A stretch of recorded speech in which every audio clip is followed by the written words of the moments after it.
Hi friends, thanks for joining me. Today I am using the fabulous November main kit to create a lovely festive layout.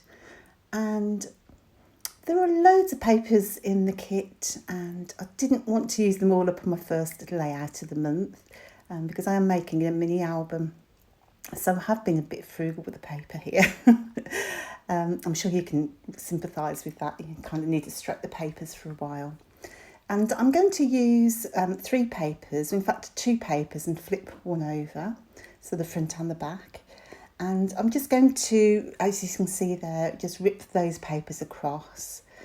And I want to hang these kind of little tiny ornaments that in the die cuts from the main kit on the left hand side there. There are some ornaments in the wood veneers, but they're really large. So I think for this particular layout, I just wanted small ones. I've got an idea for those larger ones on another layout. So I'm just roughing up the edges to add some texture, as you can see there. And I just love the way the papers poke out from one another.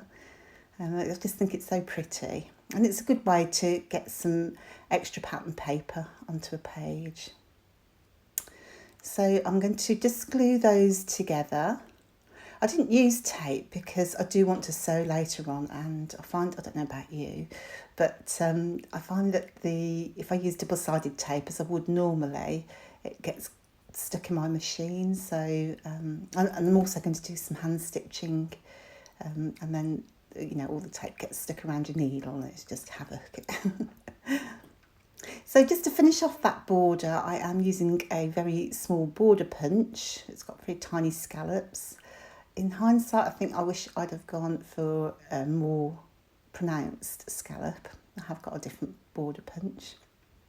But being as this one was new, I wanted to use it. I'm just going to glue that to the back into place. One thing you'll see on the final video is I end up stitching across between that white paper and the border punch, just for extra detail. And I wish I'd have done that at this stage, but it was a bit of a, do I need to do it? I don't need to do it. But anyway, I think it definitely looks better with a bit of stitching between the two. Excuse me. So I am going to lay down a bit of colour behind my photos and where those baubles will be. I did use the Hot Tub ink pad from the colour kit, but obviously you can use any paint or ink that you have. But this one is particularly pretty. It's kind of a pale blue, minty blue kind of colour, which is absolutely my favourite. And as you can see, I've just spread a little bit onto some packaging, and which I've spritzed with water. It does blend very well. Applied that with some different packaging to the background, and just so I can get some drops. There's no gesso on my page. I'm just using my paintbrush then to kind of make it look as though it's run. Because without gesso, the paper just absorbs the ink. So I've just slowed this down so you can see off camera I have just done some hand stitching. I've just lightly drew in pencil a swirly shape and then hand stitched with embroidery floss. I think that just adds a nice little bit of detail behind.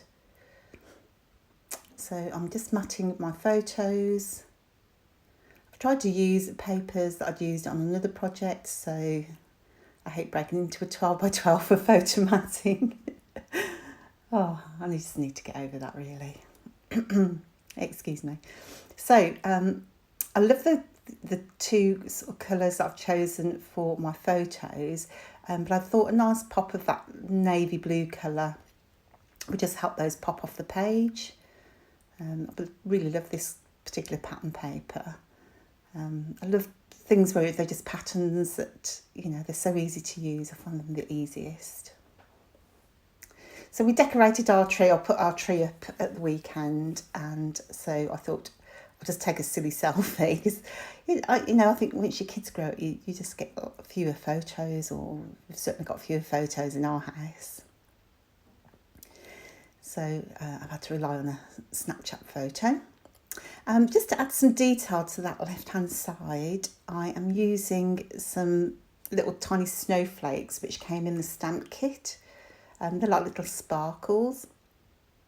And in the colour kit then, the silver embossing powder was absolutely perfect for the job. So it's quite hard to see on camera, it's quite hard to see in real life. I've stamped with the Versamark ink and then obviously added the embossing powder.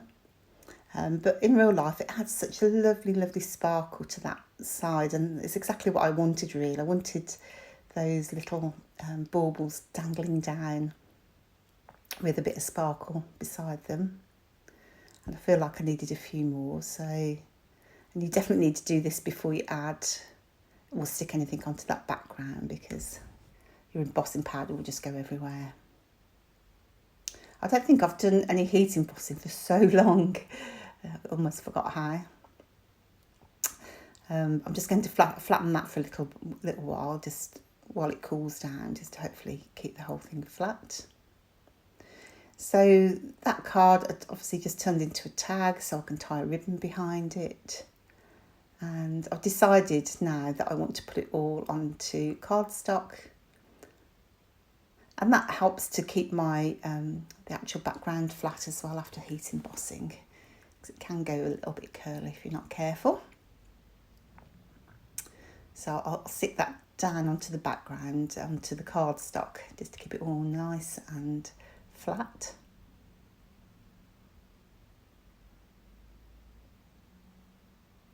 What I love about these kits is that, obviously they are very pretty, but there's kind of lots of festive elements that I think appeal to everyone. So you can, for example, I've fussy cut these flowers for one of the papers, which was called Festive and Fun. So you don't have to be particularly Christmassy, you can just be wintry and still use those, and I cannot resist a bit of fussy cutting. So my idea is to add those flowers around my photos and then just tuck in some of the embellishments here and there, which is my favourite thing. So I'm just gluing some into place, and I'll use some foam tape on some of the others. So my tag is useful. I put my journaling, my date and so on the back of that tag. I'm just sticking my photos down on the left and on the right, just to hold the tag in position. So I'll be able to slip that out and, as I put my journaling on there. So one thing I do when I fussy cut those flowers, and some of them quite intricate, with lots of leaves poking out, really pretty, as I tend to fussy cut the whole thing as one piece, as it is on the pattern paper. And then, as I did here, I had to chop off a leaf here and there, just because it, maybe it wasn't in the right position for my photo or the layout. And the bits that I cut off, I just reposition underneath. So it gives you a bit of a fuller cluster that way. So I say I've put some onto foam tape. And I'm just going to add those beautiful little baubles. On those die cuts, there are foiled elements, so there's tiny foiled elements on there, which are really stunning. So I didn't appreciate that when I first saw it online. And when you look closely, you can see those little tiny, delicate foiled elements, and it's absolutely fantastic. So hats off to Kimberly and Kim for bringing those together for us, because I love them. And I didn't think actually there were many great Christmas collections this year from the different manufacturers. So it's absolutely fantastic to have our own in HitKit, and for it to be so easy to use and stunning.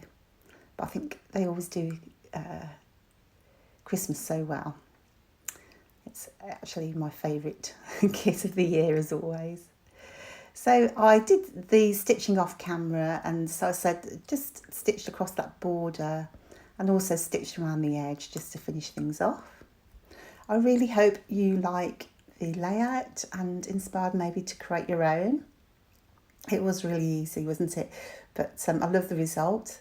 I want to thank you so much for watching, and hopefully you'll join us on the next video. Don't forget you can share your layouts with us on the group, and I will see you next time. Take care now. Bye.